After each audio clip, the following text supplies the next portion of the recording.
Hello అండి, ఇవాల్టి video ప్రేమ. Let's go video. ప్రేమ ప్రేమ అంటే భారం కాదు, బాధ్యత. ప్రేమ అంటే అవసరం కాదు, అనుభూతి. ప్రేమ అంటే నమ్మకం.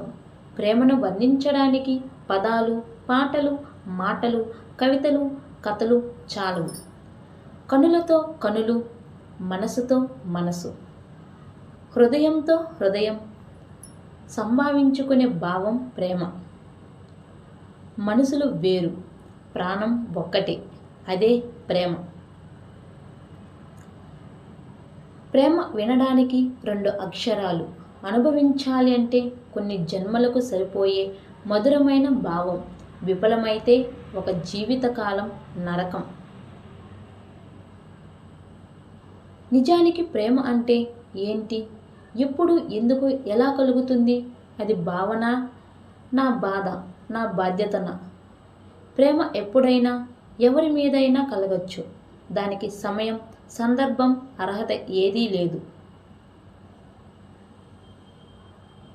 మనిషిని చూసి కాదు, మనసును చూసి ముందు ప్రేమ కలగాలి అంటాను నేను. మనిషి లేకుండా మనసు ఎక్కడిది అని అనొచ్చు.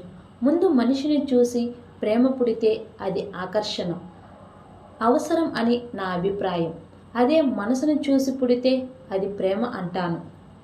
ప్రేమ అనుభవిస్తే మనసుకు అంతులేని అందమైన భావన. ప్రేమ అప్పుడప్పుడు వేదనతో కూడిన తీయని మధురమైన బాధ. ప్రేమ అంగీకరిస్తే భరించగలిగే బాధ్యత. ఇది తెలియని చాలామంది ప్రేమ విఫలము అయితే డిప్రెషన్లోకి వెళ్ళటం, కెరీర్ నాశనం చేసుకోవడం, వ్యసనాలకు బానిస అవ్వటం, చంపడం లేదా చావటం చేస్తున్నారు. మీ నిర్ణయం సరైనదా కాదా అని ఒక్క నిమిషం ఆలోచించి చూడండి. ఈ జీవితాన్ని ఇచ్చింది దేవుడు. దేవుడు ఇచ్చిన జీవితాన్ని నిలబెట్టింది మన తల్లిదండ్రులు. మరి మీరు వదులుకుంటున్న జీవితం ఎవరు ఇచ్చారు? ఎవరి కోసం వదులుకుంటున్నారు? ఆలోచిస్తున్నారా? మీ ప్రాణం ఇచ్చేంత గొప్ప వాళ్ళు ఎవరు? దేవుడా, తల్లిదండ్రులా, లేకపోతే మిమ్మల్ని, మీ ప్రేమను వద్దనుకున్న మీరు ప్రేమించిన వాళ్ళ? మనకు జీవితం ఇచ్చిన దేవుడు కానీ, ఆ జీవితాన్ని నిలబెట్టిన తల్లిదండ్రులు కానీ మన ప్రాణం. అడగనప్పుడు ఇంకెవరి కోసమో దాన్ని వదులుకోవటం అవివేకం కదా. మీరు నిజంగా నిజాయితీగా స్వార్థంగా ప్రేమిస్తే మీ ప్రేమను వదులుకున్న వాళ్ళది దురదృష్టం. మీ ప్రేమ స్వచ్ఛమైనది అయితే ఆ ప్రేమను స్వేచ్ఛగా వదిలేయండి.